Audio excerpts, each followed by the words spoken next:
Star project आनुकूल्य अड़बा बालक उच्च प्राथमिक विद्यालय रे शिक्षकों को तालीम प्रदान। आज दिन 10टा समय अड़बा स्थित बालक उच्च प्राथमिक विद्यालय रे विद्यालय स्तरीय शिक्षक मानक तालीम शिविर अनुष्ठित हो जाइछि।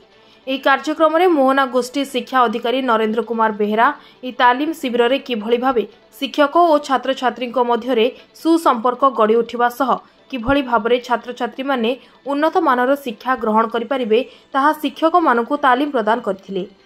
ବିଦ୍ୟାଳୟଗୁଡ଼ିକ ସ୍ୱଚ୍ଛତା ସହ ପରିବେଶରେ ସବୁଜ ବର୍ଣ୍ଣାନୀ କରିବାକୁ ହେଲେ ବୃକ୍ଷରୋପଣ କରିବା ପାଇଁ ସମସ୍ତ ଶିକ୍ଷକଙ୍କ ସହ ଆଲୋଚନା କରିଥିଲେ। अन्यपटे मापदा गाँ उच्च प्राथमिक विद्यालय रे माँ संतोषी महिला ग्रुप पक्षरु विद्यालयर पोशाक बंटन करा जायतिला। ଏହି କାର୍ଯ୍ୟକ୍ରମରେ मुख्य अतिथि भाव ब्लॉक शिक्षा अधिकारी नरेंद्र कुमार बेहेरा, गीतांजलि महापात्रଙ୍କ सह सीआरसीसी जितेंद्र रईत और कृष्ण पालका जोग ଦେଇଥିଲେ।